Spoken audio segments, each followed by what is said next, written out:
Ooh, hello hyperspace, my name is Davontos and it's time to get hyped because this is some Call of Duty Modern Warfare Remastered gameplay and I'm using my favorite gun in Call of Duty history, the AK-47. So, in this video, I actually want to talk about Black Ops 4. I know everybody's talking about it and everybody's posting this gameplay on it, but I'm not. So I decided, why not speak about it? But not post a gameplay because I'm not playing it. So, I actually want to say, I guess, my thoughts on it, how I feel about it, am I going to get it, and all that stuff. So, Black Ops 4, and just Call of Duty in general. Now, you guys know I finished Infinite Warfare quite a while back. I wasn't really interested in World War II because it was by Sledgehammer, and I'm not really too fond of Sledgehammer games. Their first product was just bad, and their second one, it looks okay-ish. I mean, it was better than their first, but I wouldn't say it's like the best. I mean, maybe World War II is worth a shot, I don't know. But Sledgehammer, I'll see. But, you know, Modern Warfare Remastered, it's really old school, so it gets really boring really quickly because, you know, Call of Duty evolved a lot from this game. It does require a lot of skill and so on, and it's still fun to play, don't get me wrong. But Modern Warfare Remastered, it gets a little boring rather quickly because there's just not much to do since it's so old school. I think this was like a remake from a game back in 2007, you know, back in the early 2000s. A lot of games were very limited. That's what this game is. It's a very limited Call of Duty, not much to do. So, Call of Duty Black Ops 4. It seems... Okay, I'll just be straight up. It looks like Black Ops 3 without the jetpacks, and it looks like it plays and feels like Black Ops 2. I've seen a ton of beta gameplay all over YouTube, probably a lot more than I should, and it's just...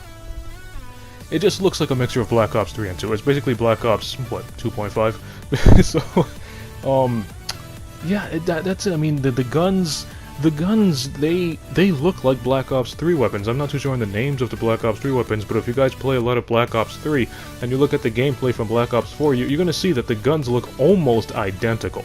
Now, I know that's a thing in Call of Duty, you know, you have like the Volk from Infinite Warfare, it looks a lot like the AK-47, but Black Ops 4 and Black Ops 3, I would say they literally take the same gun, and the only thing they do is they add just a little bit of armor on the gun. You know, if you compare the Volk to the AK-47, the Volk looks like a futuristic AK-47. But if you look at the guns from BO2, from BO3 and BO4, they're the same thing, they just have more armor padding, pretty much, and obviously they sound different because it's a new Call of Duty. But, the maps in Black Ops 4, at least the maps that are in the beta, they're small. They're really small. Now, I know when you look at the mini-map, they look big. But when you actually look at how fast they're maneuvering around the maps, not the character, just how fast the scenery and stuff is passing by as the character is running through the maps are actually really small. I'm talking about, like, Nuketown, the largest I've seen was about on par with firing range from Black Ops 2, and it was just, they're really tiny. And you know me, I'm not really fond of tiny maps. If I have to play tiny maps, I prefer to have some, just not a lot of tiny maps. You know, Infinite Warfare's maps are like medium size. Some of them are tiny, some of them are big. That's why I like Infinity Ward. But anyway, the equipment, the explosions, they all sounded very muffled, as games tend to sound very muffled. But the graphics, I know it's the beta and so on, but if you actually pay attention, the graphics to Black Ops 4, they're not really as good as Black Ops 3 graphics. Now, granted, I said it's still in the beta stages, so they can change that, but, I don't know, it kind of throws me off seeing that the graphics on BO4 is not as good as BO3. It's kind of weird. But, you know, the specialists and so on, there are a lot of things that seem to be broken. A lot of people are complaining about the body armor and so on. And that dog, whatever that dog's name was, Juno, Yuki, Bernard, I don't know whatever that dog's name was. That dog is broken as shit, holy crap. So with that dog, he's not a juggernaut, right? So Nomad calls in his dog, and he's not like one of the old Black Ops 1 dogs. They can die with like 2 pistol shots, and he's definitely no Riley from Ghost, because that Riley was a juggernaut. That Riley can get hit with an RPG, and he'll still get back up and chop your ass. I'm talking about this Marco, whatever the dog's name is, Martini. He's kind of like in the middle of the Black Ops 2 and Black Ops 3 dogs.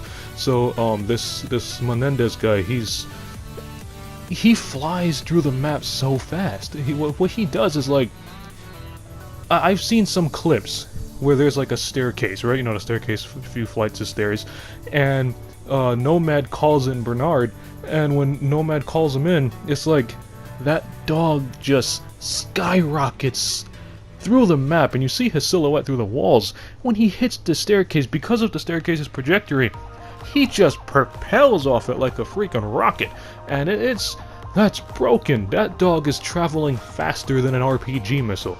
That dog is about moving as fast as a freaking airstrike, and that's broken, especially since it takes just one chomp for him to get the kill. They really need to slow down the doggy. And, what else do I remember? Battery, she seems to be pretty fine. Her grenade launcher works like usual. There is no Outrider, actually. And, same thing goes, no Reaper from Black Ops 3, and it's just, I don't know. It seems like it's just Black Ops 3 without the jetpacks. And because of that, I'm not really interested in it. Because, I mean, Black Ops 3 was fun when it came out, but then they started adding all these wacky things, like the freaking picnic table map and the freaking staple gun and slapping each other with mannequin hands as a melee weapon. And Black Ops 3 just became very wacky. And even so, even the feel of Black Ops 3, when I compare it, just the way it feels, not the way it plays, just the way the game feels while you're playing it, I feel like Treyarch games feel very stiff. You know, I actually played a little bit of Black Ops 3 a while back, and it did feel very stiff compared to Infinite Warfare and Modern Warfare Remastered. Something about Infinity Ward games, they feel very loose, and I did go to my cousin's place, and my cousin does have World War II, and I would say World War II also kind of feels like an Infinity Ward game, not too much. You know, it's not as stiff as Treyarch, and it's not identical to IW, but it's more flexible than Treyarch's very sharp, very stiff maneuvers. And, the kill streaks in Black Ops 4, I guess they seem fine. A lot of people were dying. The thing that bothers me, you gotta freaking get like, what, 5 or 6 kills for one UAV? It's kind of crazy. And, I just feel like they probably have a lot of stuff to work on the Black Ops 4 beta. For one, I'm sure not going to buy it because I say like it's a huge scam. I covered it in many videos in the past why I think it's a scam. But there is one thing that caught my attention in Black Ops 4, and that's the bullets actually have travel time. Kind of like the Battlefield games, you know, there's trajectory, you know, there's the arc and so on. The bullets in Black Ops 4 actually have travel time. Now, it's hardly noticeable because the gunfights tend to be very close, as I said, because the maps are very small. But I actually seen a YouTube video, when you target longer ranges, especially with like submachine guns, you do see that there's a slight travel time, and Call of Duty said they did this because of the Battle Royale Blackout. Battle Royale Blackout mode. But I guess that would be pretty interesting. I wouldn't want to turn Call of Duty into Battlefield, but for them to actually start implementing such a feature seems pretty interesting. So if you like this video, punch that like button with a mighty force. You can follow me up on Twitter at DavantosMan. And as always, I'll see all of you in the next video. Have a nice day.